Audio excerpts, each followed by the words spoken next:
Good morning, my lovies.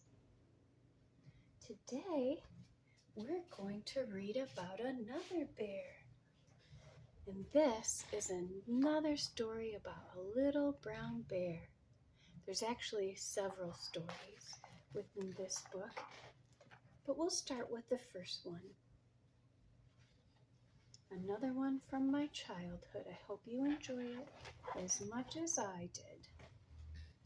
Little brown bear loses his clothes. Oh no! Halfway up Blueberry Hill, in a funny old yellow house, lived Little Brown Bear. Little Brown Bear liked to hunt for honey. Another bear that loves honey. He liked to sit on the steps of the old yellow house, and he liked to lie in the hammock under the mulberry tree. But he didn't like to hang up his clothes when he went to bed. See them all on the floor? Every night when Little Brown Bear was ready to go to bed, plop! Down on the floor went his nice red coat and his new checkered shirt and his handsome little gray trousers. And plop! Into one corner went his polka dot tie. And onto the chair went his little straw hat. Poof! Out went the candle. Whisk! Under the covers went Little Brown Bear. And one night, round Mr. Moon looked down through the window into Little Brown Bear's room and called out loudly, "Such an untidy room for a good little bear.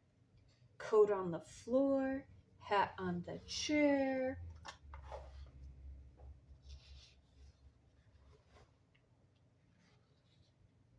But Little Brown Bear turned over in bed, pulled over the covers around his ears, and pretended he hadn't heard a word that round Mr. Moon had been saying.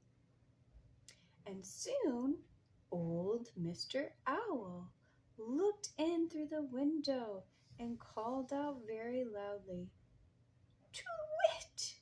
To-hoo! To-wit! To-hoo!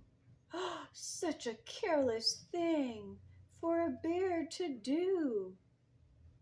But Little Brown Bear just turned over in bed, pulled the covers higher over his ears, and pretended he hadn't heard a word that old Mr. Owl had been saying. By and by, Mr. Wind came whistling round and round the old yellow house, and he called through the window very, very loudly, "Little Brown Bear, don't wait, don't wait. Hang up your clothes before it's too late." But that foolish little bear only turned over in bed and pulled the clothes still higher over his ears and pretended he hadn't heard a word the wind had been saying. Then, woof! Mr. Wind blew right through the window and whisked up Little Brown's nice red coat, his new checkered shirt, and his handsome little gray trousers. And then, whoof! He blew again, and away went Little Brown Bear's polka dot silk tie and his little straw hat. In the morning, Little Brown Bear jumped out of bed bright and early and he was going to take his shiny tin pail and go to the woods after blueberries. But he couldn't find his clothes. He looked for them everywhere. He looked upstairs and he looked downstairs and he looked in every corner and under the furniture, but he could not find them.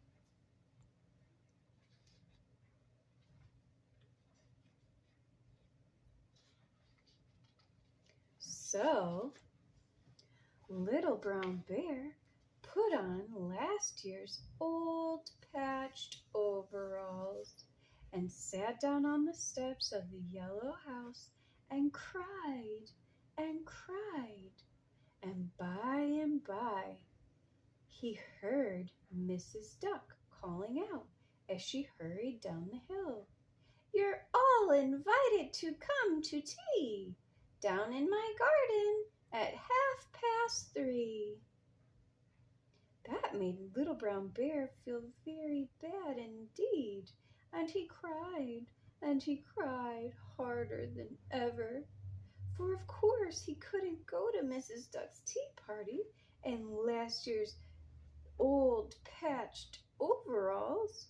So he just sat there in the sun, thinking and crying and crying and thinking and thinking and crying.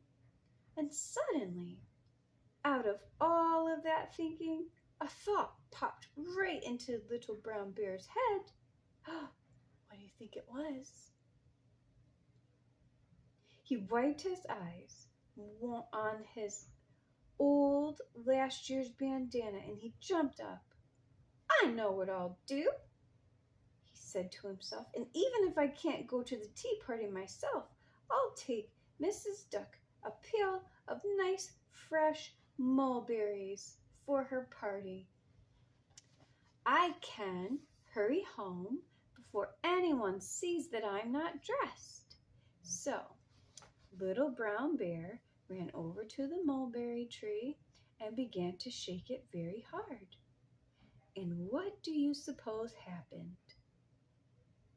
Right out of that mulberry tree, something went plop, and down fell Little Brown Bear's nice red coat, and his new checkered shirt, and his handsome little gray trousers, and his polka dot silk tie, and his little straw hat. For that was where Mr. Wind had hidden them after he had whisked them away the night before. So Little Brown Bear went to Mrs. Duck's party after all. And that night, round Mr. Moon looked in through the Little Brown Bear's window and smiled. He smiled and he smiled. Then old Mr. Owl looked in through the window and smiled and smiled and smiled.